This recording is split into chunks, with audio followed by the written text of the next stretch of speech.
గురుగారు, సమాజంలో దురాచారాలను పారద్రోలడానికి బసవుడు ఎటువంటి చర్యలను చేపట్టాడు? శివభక్తికి నిలువెత్తు నిదర్శనం బసవుడు. ఆ రోజులలో సమాజంలో స్త్రీ స్వేచ్ఛ లేదు, దేవదాసి వ్యవస్థ ఉండేది. కులమత విద్వేషాలు సమాజాన్ని పట్టి పీడిస్తూ ఉండేవి. భగవదారాధన చేయటానికి అందరికీ అవకాశము ఉండనటువంటి నేపథ్యంలో రాజాస్థానంలో ప్రధాన పదవిలో ఉన్నప్పటికీ వీటన్నింటినీ ఖండిస్తూ దేవదాసి వ్యవస్థను నిర్మూలించి స్త్రీకి స్వేచ్ఛనిచ్చి పురుషుడితో సమానంగా స్త్రీ కూడా కర్తవ్యాన్ని నిర్వహించవచ్చు, హక్కులను పొందవచ్చు అని తెలియజేసిన వాడు బసవుడు.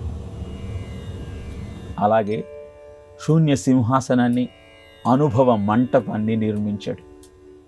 శూన్య సింహాసనము ఏమీ లేని తత్వం కాదు, అన్నింటి సమాహారము అని తెలియజేస్తూ, అనుభవ మంటపు అంటే ఆధ్యాత్మిక వనం అన్న భావనని ప్రజలలో కల్పిస్తూ అద్భుతమైన కృషి చేస్తూ శివభక్తిని ప్రజలకు అందించాడు.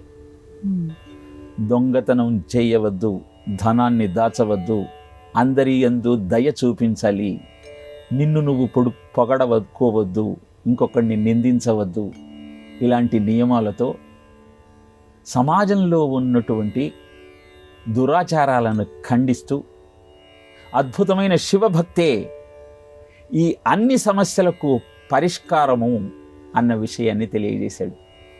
కాయమే కైలాసం, దేహో దేవాలయ ప్రోక్తో జీవో దేవో సనాతన అన్న శాస్త్ర వాక్యాన్ని కాయమే కైలాసము, ఈ దేహం భగవంతుడు నీకు ప్రసాదించిన వరం, ఈ దేహాన్ని వరంగా భావిస్తూ నిత్యము శివారాధన చేస్తూ జీవితాన్ని ధన్యం చేసుకోమన్న సత్యాన్ని ప్రపంచానికి చాటి చెప్పాడు.